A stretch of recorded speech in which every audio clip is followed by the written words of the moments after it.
Entonces la primera dice, ¿cuáles son algunas de las cosas que la iglesia pierde en el centro de su existencia cuando divide la palabra? Ah, ¿ya están grabando? Perdón, antes de... Ya hace rato, dale. Sí, bueno, en esa parte, en esa pregunta, yo pensé principalmente en que cuando se va perdiendo el centro de la existencia, lo que sería la ley de Dios, comienza a fragmentarse. Y en esa fragmentación comienza entonces tratar como de meter algo fuera de que no sea lo que ha dicho Dios. Y es lo que comienza como ahora tú aceptar otros presupuestos, aceptar Mm. otras afirmaciones de otras personas que realmente no tienen el Espíritu Santo, no tienen un corazón regenerado. Y eso se propaga a todo, porque la vida de la iglesia, la vida del creyente es una vida integral, pues, que abarca en todas las esferas. Y ahí cuando él está leyendo esa pregunta, lo vi de esa manera.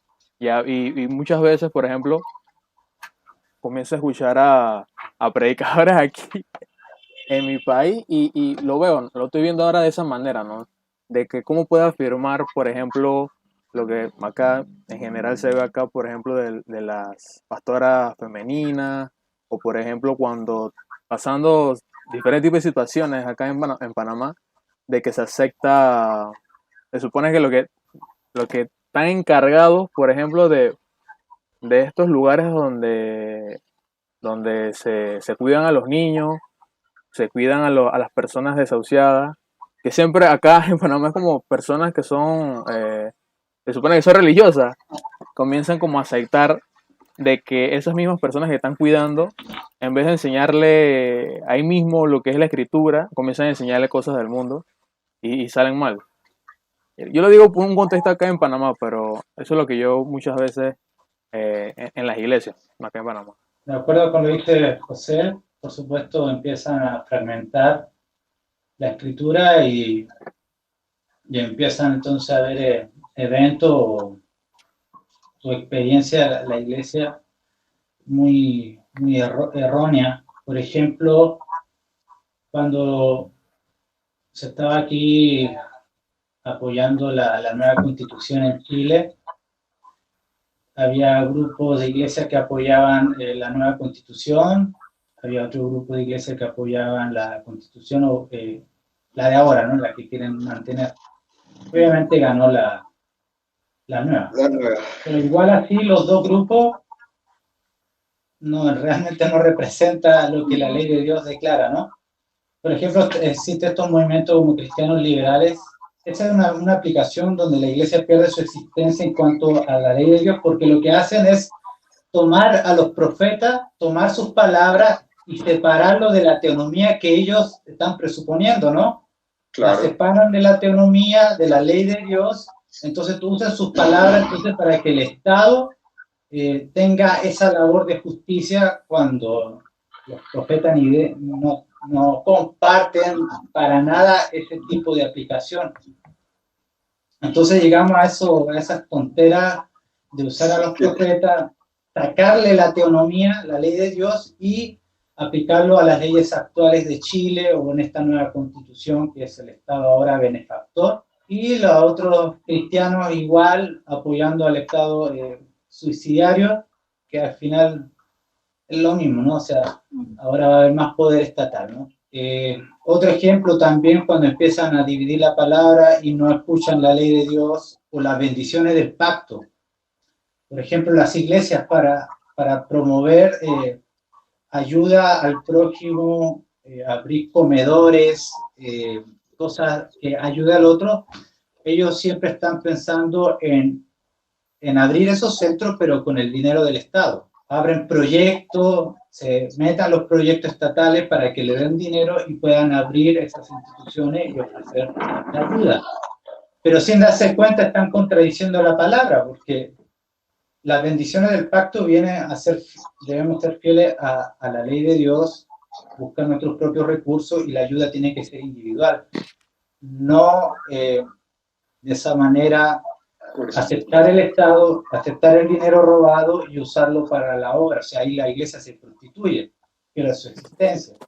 Entonces las soluciones de la iglesia en buscar al Estado, y eso es una consecuencia, lo que vemos por dividir la palabra, dividir la ley, dividir el papel del gobierno civil, dividir el papel del individuo. Entonces, al dividir, la iglesia pierde su existencia en cuanto a estos contextos y empieza a abrazar pues, porquería. Ahora que lo mencionas, es muy similar acá. Y yo creo que eso está muy arraigado precisamente por lo que tiene la pregunta, ¿no? El hecho de dividir la ley, de separar la palabra en sí misma, ¿no? Entonces, estoy totalmente de acuerdo con lo que ambos han dicho. Y sí, o sea, pasa en todo Latinoamérica. Bueno, y también en todo el mundo, ¿no? A mí eso como que me llamó mucha atención porque lo vi hace poco, no sé si fue un meme, probablemente un meme, y salía que Cristo, claro, era como que entendía que Cristo tenía dos novias, Israel y la iglesia, en diferentes condiciones. Entonces, creo que eso es una de las consecuencias de la división de la ley. Sí, ¿qué más perdería la iglesia? ¿Qué más pierde la iglesia al separar?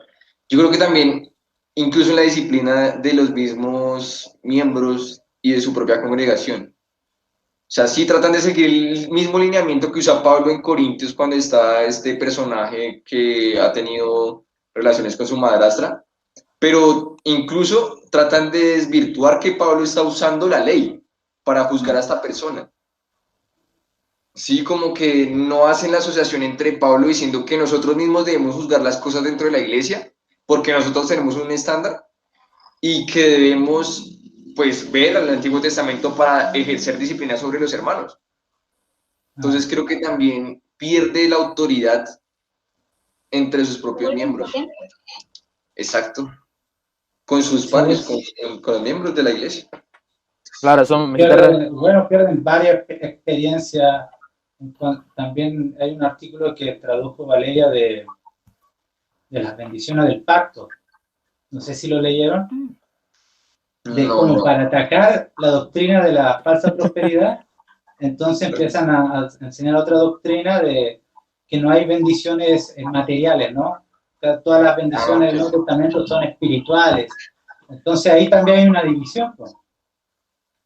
Claro. No, imagínate cómo afecta eso la cosmovisión y la praxis de las personas. Entonces, sí, tras de que tenemos el dispensacionalismo que está esperando el rapto y evita que la gente quiera construir empresa, quiera guardar herencia para sus nietos, porque pues ya nos vamos en cualquier momento, ¿no? Estamos esperando a que hagan los ovnis y nos rapten a todos. Llegamos a ese punto, ¿sí? Se desvirtúa el trabajo, se desvirtúa la empresa, se desvirtúa la familia. Cualquier cosa que emprendas, la educación. Porque sí fue un mandato de Dios. Al final y al cabo todo fue ordenado por Él y por eso es que hacemos las cosas. Sí, yo soy o era más bien de que cuando veía esa parte de, o sea, bendiciones materiales de esa parte, es como que no la entendía. Yo lo leía y había escuchado también, había algunos videos y leía unas partes sobre eso, pero estaba tan arraigado en mi mente o de la enseñanza que yo tenía acerca de esa parte, como lo están diciendo, de espiritual.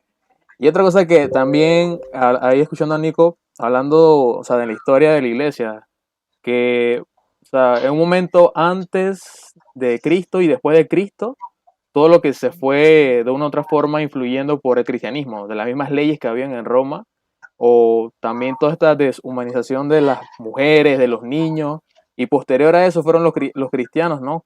Teniendo entendimiento de la escritura, del profeta y todo esto que fue cambiando todo eso. Toda esa herencia que ha dejado el cristianismo teniendo en ese momento, ¿no? Un entendimiento de que no solamente tú ibas a la casa y recibías un sermón y en ese momento no, sino que era más abarcador en esa parte. Sí, claro. Bueno, y nosotros yo creo que no alcanzamos a disfrutar de esto, porque fuimos conquistados por contrarreformistas. No sé, el caso de Chile sí, creo que también, ¿no? Fueron romanos los que nos llegaron aquí a traer el cristianismo. Y al final ellos tenían este voto de pobreza, tenían estos pensamientos que, bueno, eran totalmente pietistas, ¿no?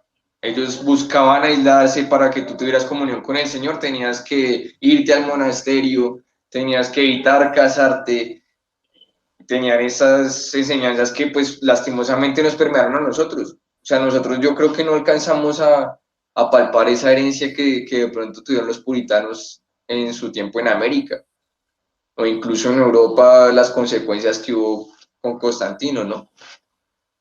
En todo, o sea, se nota demasiado. Pero creo que hay un fallo ahí también en la parte de Bautista, porque como no ven los pactos integralmente, sino que lo dividen y todo esto también. Cuando yo leí estas cosas, como que, ¿cómo es posible?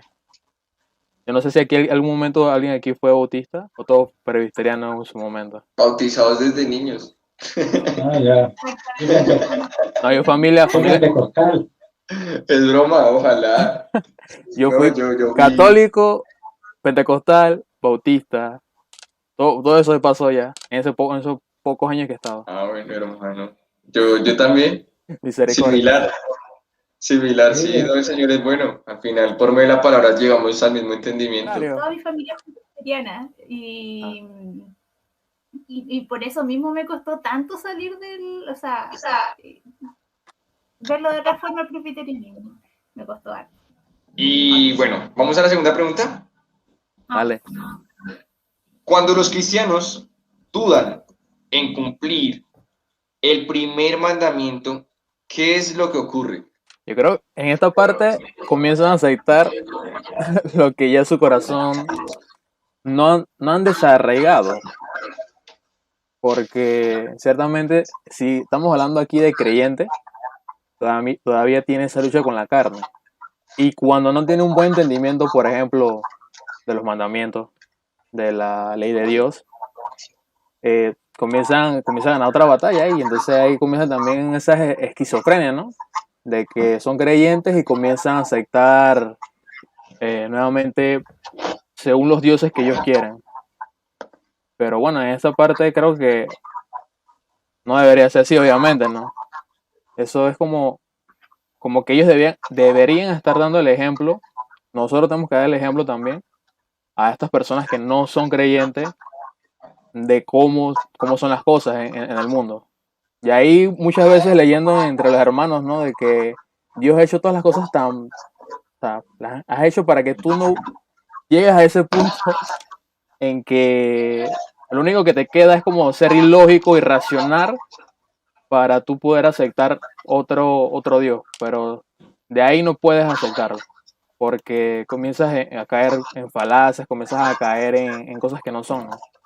Porque sigues siendo humano, tienes imagen de Dios, entonces ahí debe estar el creyente y debe estar diciéndole, así son las cosas, esta es la ley, te sales de eso y mira cómo termina el mundo, cómo termina la nación, y hay muchos ejemplos que uno puede citar, ¿no? De países, de naciones de que en su rebeldía quedan muy mal, quedan muy mal. Yo lo que pienso es que cuando se duda del primer mandamiento, finalmente se cae todo el sistema. O sea, si no va a adorar a Dios dentro de sus leyes, va a estar poniendo otro Dios bajo otra ley que probablemente sea uno mismo. Creo que uno se termina guiando por otro estándar. Sí, comparto lo mismo. Siempre se desplazará a Dios por un ídolo. La verdad por la mentira, al fin y al cabo, el creador por la criatura, y sí es lo que pasará naturalmente, siempre. Vamos a reemplazar al Señor y obviamente a su ley. Solo por dudarlo. O sea, no estamos diciendo que es que están concretos en decir que no lo van a aplicar, no, sino que lo dudan. Dudan si es necesario aplicarlo hoy en día. Dudan si después de la gracia debemos aplicarlo. O sea, solo el hecho de que lo duden ya genera eso. No sé, por ejemplo, es como que, los católicos, no tendrás dioses ajenos delante de mí.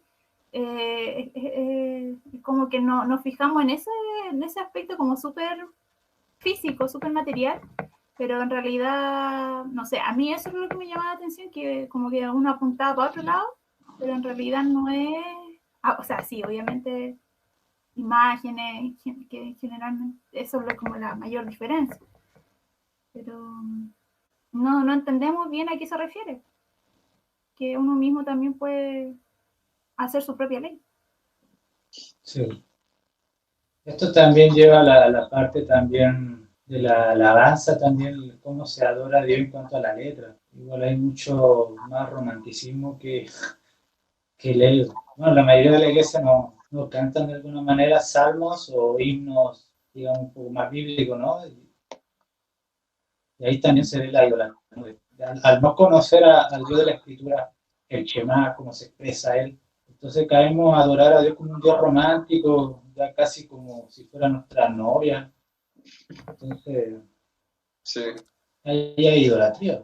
Lo que mencionó Valeria de los católicos, que por ejemplo, en general, ¿no? Los protestantes, cuando vemos esa parte de que vemos a los otros católicos que están físicamente adorando a las imágenes y todo esto, pero después viene el protestante y regresa, no sé, a su universidad, a su colegio y acepta, por ejemplo, la evolución de que el hombre viene del mono y comienza igual, la idolatría, ¿no? Teniendo otro Dios para este asunto y cuando comienzas a señalar a las otras personas, ¿no? De que estás adorando imagen y todo esto, pero tú regresas acá, también estás adorando otra cosa. Y en eso en diferentes áreas. Y creo que esta parte no, de la duda, ¿no? Del primer mandamiento, nada más dejarlo, algo así como, ok, no tendrás otros dioses, ¿no? Yo no adoro a otro Dios, no más Dios, pero... Y eso me recuerda a la parte esta del mismo pueblo de Israel, ¿no? Cuando dice que quiere ahora un Dios como el que tienen los otros pueblos. Entonces, así muchas veces nos ha pasado, ¿no? De que terminando acá en la práctica comenzamos también a que se nos olvide las implicaciones del primer mandamiento en otras cosas, pues en otras áreas. Así que no hay que dudar de eso, hay que tener en mente esa parte. Bueno, la tercera. ¿De dónde viene la certeza? Piensa en cosas de las que no te puedan disuadir. ¿Por qué entran en esa categoría? Yo pensé, de una vez pensé en el Espíritu Santo. O sea, si algo de que estoy cierto es porque gracias al Espíritu Santo. Y así mismo como Él se ha manifestado en mi vida y me ha transformado, Él también me ha hecho ver todo después de eso, ¿no? De quitarme ese velo, ver que Dios es un Dios inmutable, un Dios lleno de misericordia. Entonces, gracias a eso puedo ver, por ejemplo, de que puedo estar firme y estoy segura de que no pueden decir que no, que lo que hemos mencionado, ¿no? De que no estamos bajo la gracia, no estamos bajo la ley. Entonces ahí comienza la división, ¿no? De que no, que dejas la ley a un lado, solamente quedas con lo que uno siempre dice, ¿no? La ley moral, los 10 mandamientos y hasta ahí, solamente hasta ahí. Pero en la práctica se ve otras cosas. Entonces, sí es, o sea, todos, poco a poco uno va creciendo, santificándose progresivamente y ve estas cosas.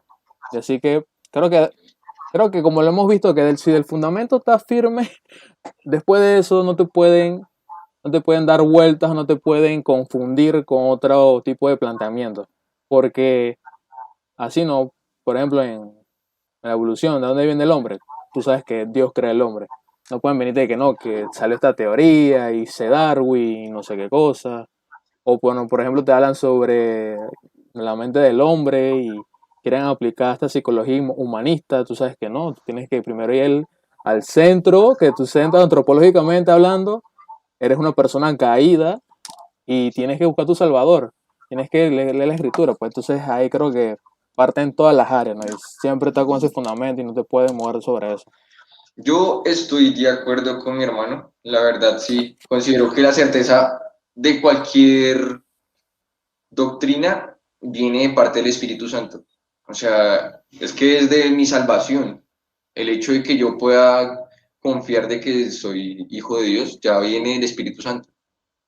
Sí, solamente porque Él me convence a mí y me da la certeza de que Dios me ha adoptado por medio de Cristo. Entonces, sí, esa certeza proviene del Espíritu Santo. Y certeza en qué cosas, que creo que es la primera pregunta, ¿no? ¿De dónde viene la certeza? Y ¿en qué cosas no nos pueden disuadir? Sería la pregunta que faltó con el hermano José. A mí, por ejemplo, sí, listo. Los temas solos que ahora la escritura, sí. Sí. Confiar en que la escritura es infalible y que la escritura es inerrante, ya eso nos ayuda a descartar muchas visiones, muchas cosmovisiones. Creo que incluso hay una parte en la psicología que es Rebelión contra la madurez. rebelión contra la madurez, donde él coloca las distintas cosmovisiones que están como preponderando y muestra cómo el cristianismo es la superioridad, dado a que no solamente representa la realidad, sino que muestra la forma de corregir el estado del hombre y de ahí en adelante todo. O sea, es el metarrelato que nos define la realidad. De ahí yo digo, esa certeza es inamovible, o sea, el Espíritu Santo pues nos da certeza de todo lo que está en la Escritura y la Escritura misma se corrobora de que es real. Igual la pregunta 4 responde, ¿no? Igual. ¿Por qué la certeza interior debe? Ella no responde también, bueno, sí. ¿no? Da por sentado que viene del interior.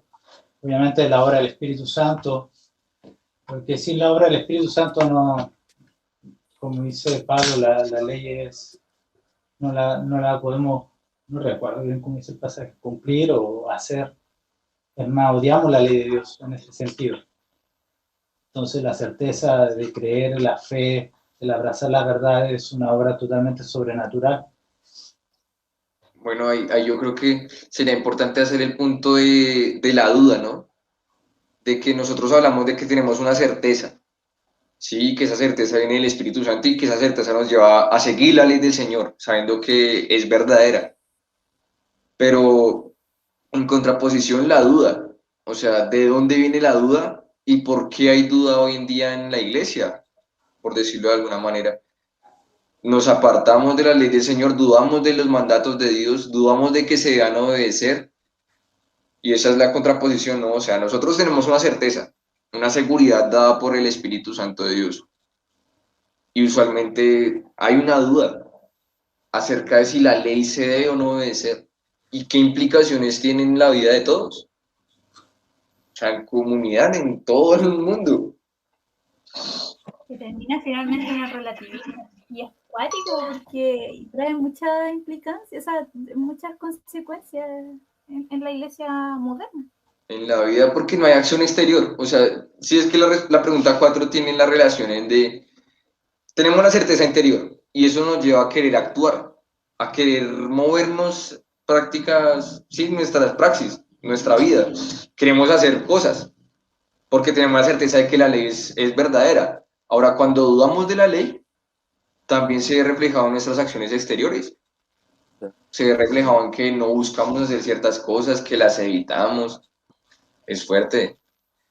O Se sea, es confronta. fuerte. Te confronta bastante, sí. Bueno, esta yo la hago. Defina la teonomía. Por... Vamos primero esa. Definamos la teonomía. ¿Por qué este tema es extenso?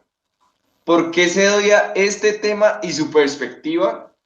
¿Y cuál es la alternativa a ella? Yo lo puse bien resumido. Yo puse vivir bajo la ley de Dios. Yo puse así, tranquilo.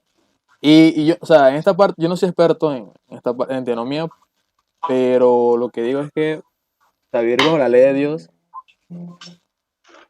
aquí no sé si Valera o me ayudan, pero vivir bajo la ley de Dios, pero ¿qué encierra? O sea, es más ética que todo o qué también puede entrar en esa definición?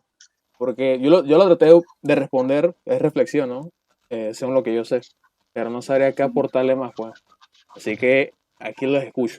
Yo diría que es la continuación de la ley y la unidad también, porque también tendemos a dividir la ley entre la ley ceremonial, la ley judicial, y en realidad la teonomía es la continuación y la unidad de la ley. Vale. Entonces, teonomía, la ley de Dios, ¿sí? Nos sometemos a la ley de Dios, la ley proviene de Dios, cualquier ley debe estar fundamentada en Dios, la teonomía, sí, la ley de Dios, o sea, que ese sea el pilar total, la ley de Dios. Pues etimológicamente no, también teos, nomos, Una pregunta. ley de Dios. Una pregunta. Yes, Blake. Yo escuché en estos días sobre William Ames hablando definiendo teología, que es El eh, vi- estudio. No, ajá, pero él lo decía que es el vivir para Dios. Entonces yo pregunto, según esa definición, ¿entra teonomía o sería algo aparte? No, pues si lo define de esa manera ya pierde ambigüedad, o sea, se vuelve ambiguo. Ya tú Sí, puedes usarlo para cualquier cosa. O sea, sí, te entra lo que quieras. Dentro de la definición te puede entrar cualquier cosa. sí, o sea, la teonomía es la ley de Dios que se revela en la Escritura y ya es válida en todos los tiempos. Ok. Porque si definimos vivir para Dios, a ver, entonces, ¿cómo debo vivir? ¿Según quién? Entonces, la teonomía encierra rápido. La ley de Dios revelada en la Escritura y la demás ley a la basura. Aunque Sí, ahí porque, fuera mucho más específico, pues, hablando sobre... exacto, Ok, porque lo que pienso yo de la definición que da esta persona es como para hacerlo ambiguo. O sea, así como que pueda encajar en cualquier cosa. Vivir para Dios, exacto, lo que dice el hermano Sáez, vivir bajo qué estándar. O sea, ¿quién te determina cómo se debe vivir para Dios? Sí pienso que la definición busca ser ambigua. Ay, bueno, yo puse ahí preguntó por qué este tema es extenso. Yo pienso en esta parte que es extenso porque la ley de Dios es aplicable para todas las cosas. Y entonces, por ser para todas las cosas, tienes que examinarla bien. No puedes dejarlo como de que nada más lo lees y ya está ahí. Pues, o sea, tienes que comprender realmente cómo lo puesto lo puedo llevar también en mi vida diaria, cómo lo veo en mi vida diaria, en todas las áreas. Lo voy a decir. Por eso digo que es un tema extenso. O sea, tienes que estudiarlo bien. No es algo de que simplemente vas a los domingos y lo ves en una hora en las iglesias, que en las escuelas bíblicas a veces se hacen. Tienes que verlo bien. Sí, es extendido, dado todo lo que abarca. Y pues también la controversia que genera, que creo que es también parte de eso, ¿no? Mm, sí. Creo que choca bastante con nuestro ego, con el considerarnos más justos que Dios. Es decir, no, es que yo haría una ley mucho mejor que la de Dios. Creo que es también por la polémica que causa, de creernos retrógradas, por querer aplicarla hoy en día, de pensar que Sí, es algo para otra época. Creo que la controversia también lo que hace extenso el tema, además de que en sí mismo lo es. exacto, de acuerdo con todo, porque es ver cómo lo aplicamos, cómo se aplicaba en aquellos días y cómo lo podemos aplicar hoy en día, sin de alguna manera quitarle autoridad a la ley. Entonces es extenso, porque también estudiamos no solamente los 10 mandamientos como se lee, sino detrás de los 10 mandamientos está la casuística y todo cómo se debe aplicar, cómo Jesús lo aplicó en el Sermón del Monte. Entonces es un tema extenso que no sabe. No he Sí. escuchado ni un sermón de la ley casuística. Al que lo he escuchado a detallar un poco de William García. Tiene, no, Sí, no lo he escuchado. Es muy En, sí, en bueno. el muy canal bueno. de él, El canal de él es excelente. Mm. yo escucho los de los 10 ¿Cómo? los del Sermón del Monte, el de Rushduni. Ese también lo, Sí, ¿Cómo pero se no llama? le, el de la casuística no lo he buscado. y la Él sale como casuística. siempre reformanda. Sí, está reformada. Ese es su canal. Tiene Exacto. varias partes, son como 3 partes más o menos. Son Sí, largas, sí, pero son buenas. excelente. Voy a también Es sentarme. un buen maestro. ¿Por qué se odia este tema y su perspectiva? ¿Y cuál es la alternativa a ella? Creo que más tiempo, creo que esta Menos mal. parte enseñado por el mundo, más enseñado, y ya cuando tú le pones la ley santa, boom, creo que ahí sí se comienzan a alejar, como suena raro, suena como que, ay, pobrecito la gente, no sé, Casi pienso la eso. mayor parte del odio también es por el mal entendimiento de la Esa ley. es, ¿Cómo quieres que ahora matemos a los niños? Dicen, ¿no? Porque se portan mal. Ah, ¿quieres que volvamos a la esclavitud? Dicen. Sí, sí, porque me contestó. Porque lo va a apedrear. Pero sí, es una mala interpretación, ¿no? Obvio, es una mala interpretación de lo que la ley es. pero Sí, mira, que cuando se menciona sobre, y lo he probó con algunos hermanos preguntando de cuando lo primero que se menciona acerca de esta parte de teonomía, comienzan de una vez hablando sobre las penas de una, no piensen en otra cosa, no me dicen ni que, oye, bueno, la ley de Dios, ¿verdad? ¿No? ¿Por qué vamos a seguir a los hombres que hacen leyes? Mejor vamos a seguir la ley de Dios, algo así por el estilo, tienes razón. No, piensen una vez en la parte de cuando morían la gente, Sí, de los castigos. los castigos, pues. Sí, sí.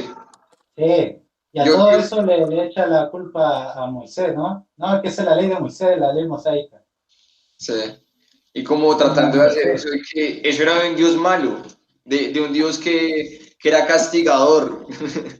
Eso ya hoy en día, no, que ya mató al mundo y Marción, entonces no es epi, después de los 60 Jesús cambió totalmente. Ay, no, qué feo. Eso, y el odio yo también creo que es por la idolatría, nuestro corazón idolatra. Porque a mí me pasa, ¿no? Obviamente yo soy un hombre aún que, sin mis justus et pecadores, ¿no? Aún no he sido santo totalmente. Claro. Cuando cualquier persona ataca un ídolo en mi vida, me ofende. Yo muestro resistencia a apartarme de ese ídolo y hasta me genera, pues, confrontación, ¿no? Entonces creo que también eso, que pues nosotros al predicar sobre la teonomía, al hablar sobre la ley de Dios, lo que hacemos es indirectamente atacar los ídolos del corazón del hombre, aquellos que han tomado el puesto de Dios y quieren establecer una ley distinta, bien sean ellos o cualquier criatura. Entonces creo que también eso es lo que genera el odio hacia la postura, el Sí. derribar los ídolos. ¿Cuál es la alternativa a ella? El antinomianismo es la única alternativa. Claro. No, ahí no hay síntesis, no. Exacto. En el libro este de Francis Schaeffer, como lo comentaba, porque él comienza a examinar varios pensamientos filosóficos y cómo se fue asimilando esa síntesis entre todas las cosas, ¿no? Ya no es y que tesis y antítesis, siempre síntesis, las personas comienzan a pensar de esa forma, pues, pero en esta parte, leyendo mucho más sobre estos temas, estoy viendo que realmente es así, ¿no? O es una cosa o la otra. No puedes hacer ese tipo de síntesis hablando sobre Dios, no puedes en esta parte, no. Y entonces de ahí parte a todo, ¿no?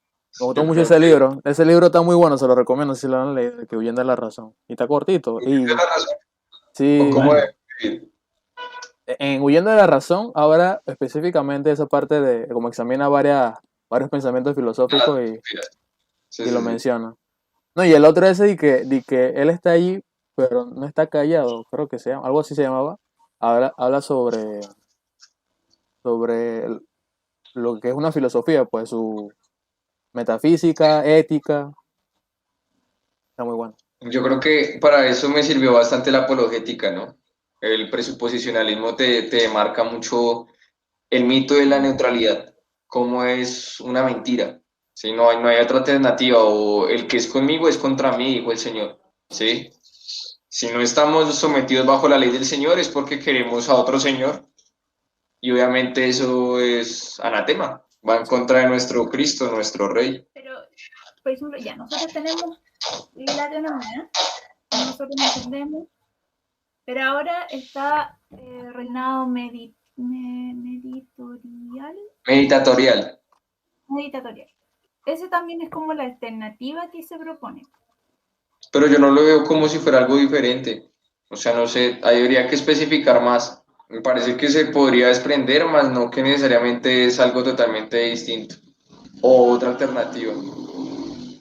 y las otras alternativas ya sabemos de qué se trata, ¿no? El dispensacionalismo, Ah, sí. esas son las alternativas que más se ven, y ya después la alternativa a la teonomía más cercana sería los bastantes y ¿cómo se llama? La libertad en los castigos. Hay como una, ¿cómo se le dice esto? Un relativismo dentro del castigo.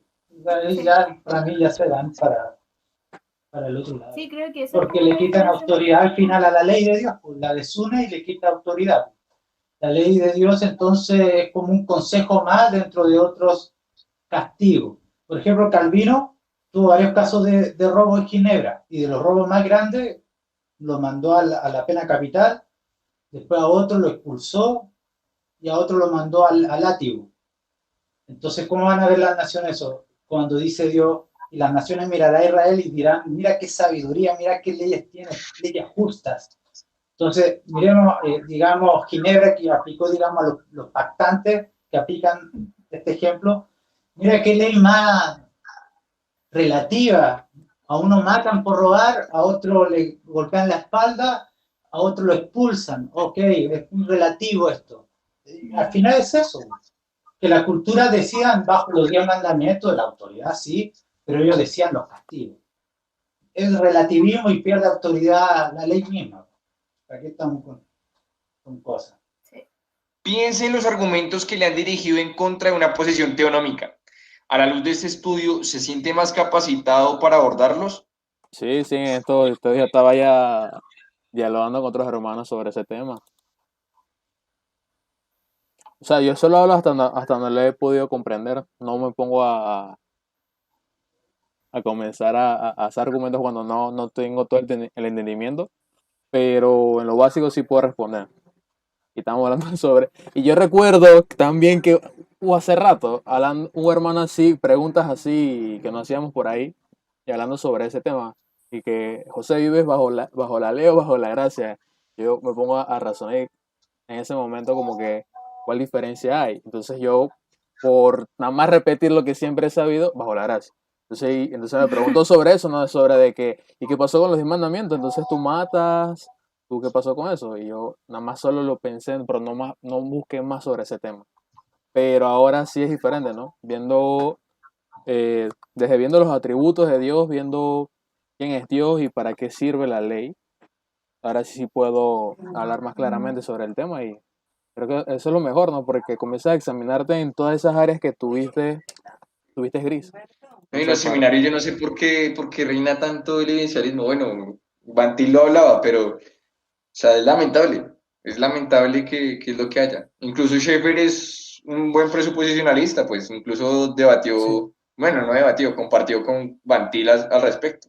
Sí, Obviamente tenemos un presuposicionalismo diferente, sí, pero sí. ahí leí un artículo, bueno, no lo terminé porque está extenso. Hay un artículo ahí en la página de presuposicionalismo de Schaeffer con Bantil, en Sí. qué sí concuerdan, en qué sí poco diferencian y todo esto. Pero está Sí. extenso. Yo me puse a leerlo un día y no terminaba. Yo, wow. Usualmente eran como pedazos de libros que traducíamos, entonces era Ah, siempre casi el capítulo entero. Hay que está muy retomar, sí. bueno, está muy bueno, está muy bueno. Ok, dice, ¿qué principios se repite entre Éxodo 23, del 20 al 30, y Mateo 28, del 18 al 20? En el primero de Éxodo es la autoridad del ángel del Señor, en la de Mateo es la de la gran comisión. Yo considero que A ver. es la ordenanza, ¿no? El mandato del dominio y la promesa de que el Señor es quien pues ya tenía el poder, ¿no? Para que fuéramos confiadamente. Pero sí, creo que esa es la relación, ¿no? Ahí el Señor está prácticamente hablando de cómo iba a apoyar al pueblo de Israel para que pudiera dominar las demás naciones y los castigos y que va a ejercer en caso tal, ¿no? Igual en la Gran Comisión le está hablando del por qué debemos hacer pues la Gran Comisión, de ir a hacer discípulos a todas las naciones. Creo que esas serían las implicaciones. Sí, esa certeza del Señor que lo va a Sí. guardar, pase lo que pase, ¿no? De que vayan, estén seguros y hagan lo que yo les mandé. Enseñar que guarden los mandamientos, también paralelo con enseñar todas las cosas que el Señor ha mandado. Y el hecho de que se multipliquen y tomar Exacto. posesión de la tierra. Y acá en la Gran Comisión 28, 18, 20. Toda potestad me ha sido dada en los cielos y en la tierra, por lo tanto, y hacer discípulos a todas las naciones, bautizándolos en el nombre de Dios. Pero ahí, a todas las naciones, entonces ahí también habla de multiplicación. Entonces ahí ya sería como los principios que se repiten. hermanos, gracias, estamos hablando por el Telegram. Buena imagen, no dejes de hacer imágenes, José. Dale, ahí por ahí otra. Puede ser, Un abrazo, hermanos. El Señor les guarde. Buenas semanas. Chao. Chao.